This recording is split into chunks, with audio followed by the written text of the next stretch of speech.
Getting into more kind of police structures, the first thing I want to ask you about was police training. You're kind of the first person with actual police experience I've spoken to. You often hear the conversations. One side, the police get enough training. The other side, police get less training. I think it's like barbers is usually the one that it's like compared to or something like that.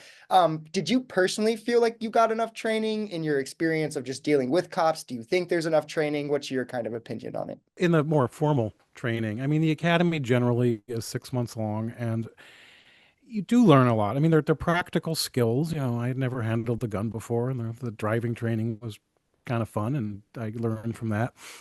Um, but it's a very isolated environment, and a lot of it is box checking. Okay, we've taught you this. I've read this policy in a monotone voice, so I can check that box saying, and now it's covering the department from legal liability by saying it's not us. We taught the cop right, but just because if you want to make policing worse because your goal is to end policing or something, then I don't think you should have a seat at the table of how to improve policing. So they're well-intentioned reformers who are trying to make things better, and then there are more ideological reformers who have different goals. But unfortunately, they both sort of fall under the linguistic umbrella of police reform. But yeah, training is important. Often it's not very sexy, and people sort of lose interest after they say, "We need more of it." Okay, but does it work? What are you doing? Is it implicit bias training, which has been shown to be ineffective, or is it critical incident training, which has actually been shown to work, dealing how to identify certain kinds of mental illness and understand that person you're dealing with better. That's like one bit of training that cops seem to actually say, yeah, I really benefited from that. So, but it's a constant, training is its own field. It's a constantly evolving field, but yeah, it is critically important. I agree. I had Alex Avi on a while back. He kind of similar to you. He has like a sociology background, talks about crime. He wasn't a police officer, but he did a study where he did a bunch of ride-alongs. I think he took parts in some like watching some trainings or something like that. And what he spoke, he wrote a book about it. He spoke to me, and in the book, he spoke about like an us versus them type of mentality that is kind of either purposefully or unpurposefully baked kind of into a lot of officers' brains. I think he mentioned like through things like you get shown videos of like officer shootings and like it's like, if you're not watching your P's and Q's, this could be you. Was that kind of like a vibe or a feel that you experienced? And then if so, is that something you think is a danger or a tool or kind of where would you fall on that? Yeah, I think I wonder 20 years later whether cops are still watching the Dink Heller video. Yeah, that was something every cop, at least of my generation, had seen, and it's a guy who seems goofy, but not, you know, not an obvious threat. Kills the cop during a traffic stop. I mean, there are tons of those videos.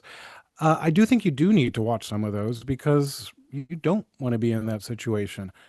Cops are trained in threat perception, but yeah, it can go overboard. The number of not recently it's over kind of steady-ish, but the number of cops killed in America is far fewer than it was decades ago because of training, because of bullet-resistant vests and other things.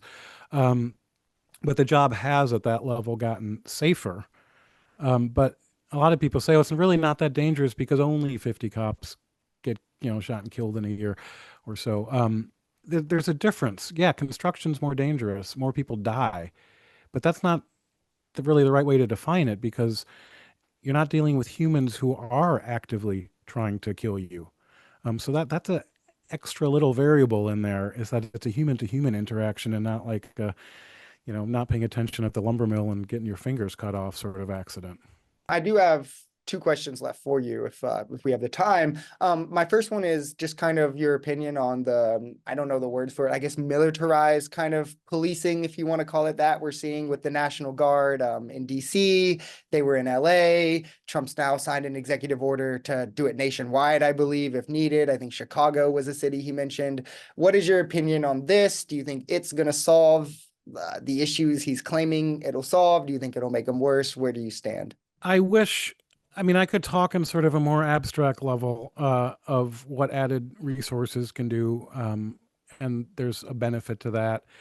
National Guard can sort of backfill things potentially and free up officers, but that I think is giving too much credit that Trump is acting in good faith and is actually trying to help things. And I don't believe that.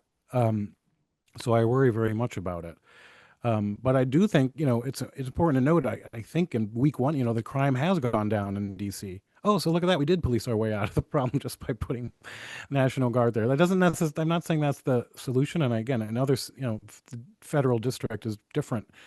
So I'm much more worried about other areas. But to paraphrase the columnist, what is it, David Fromm? He was talking about immigration and said if the left can't control something, I'm paraphrasing, but if the left can't control the borders, then fascists will. And I think I worry about that if the left can't control crime, then fascists will. And the left can control crime, and the Democratic Party used to be very good at that. The mayor of Chicago was asked yesterday, um, if he were given 5,000 more cops paid for by the federal government, does he think that would have an impact on crime? And the answer is yes. And he refused to say that, and he was asked four times, and he dodged the question, and he talked about a holistic vision for public safety.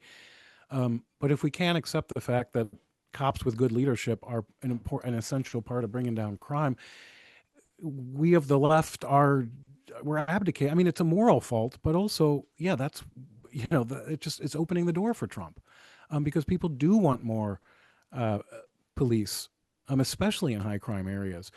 But I don't trust him, and I don't think he's going about it the right way. I can agree with you there. I definitely I talk on my channel a lot about how in many facets I think the left has foregone vision for just being anti-Trump on everything, and that's a problem. And crime is one of those. I don't know. We probably disagree a little on policing and crime, but I think we agree for the most part. I think that I'm more so. I think police are a solution. I think they should be more so in the immediate short term. Not saying I guess they should always be, but I think like if we're going to up police because crime numbers are up, we should do that. But then we should look for things to bring crime numbers down in the long as well. But outside of that, I don't think we really disagree. The question I wanted to end on to ask you was just, and it is kind of, the cliche question, but just what is like one thing you think police or policing does right? And then what is one thing that you think it does wrong? It's a good question. I like that question. I don't know if I've been asked that. I mean, if we're talking police in the abstract, I mean, I think it's a noble occupation. It's a noble cause, uh, because you do take an oath to defend the Constitution. And it's a little bit hokey, but I was proud to do that. And that police are at some level, the institution is on the side of good. And a lot of people, of course, disagree with that. But I think that's what police do right. Um, what police do wrong, I think, is go into a little bit of a police bubble and not be able to see why other people, like, okay, maybe criminals aren't supposed to like cops. A lot of them also say, like, hey, if you caught me, like, you got your job, I got mine. Okay, fair play. But when a lot of non-criminals don't like police, some of that onus then has to fall on the police department to say why. What are we doing wrong? It's not a very self-reflective organization. Now that's a broad brush, of course. Different departments do better and worse, and there are different departments are, well, yeah, are better and worse. But I'd say in the big picture, that's kind of how I'd frame it. Yeah, yeah, and I definitely agree with that. I think you made some really good points. I do just before I let you go, if you want to like shout out any books you have, your website, anything like that, and then I'll have it linked in the description and like pinned comment as well. I do want to shout out my book.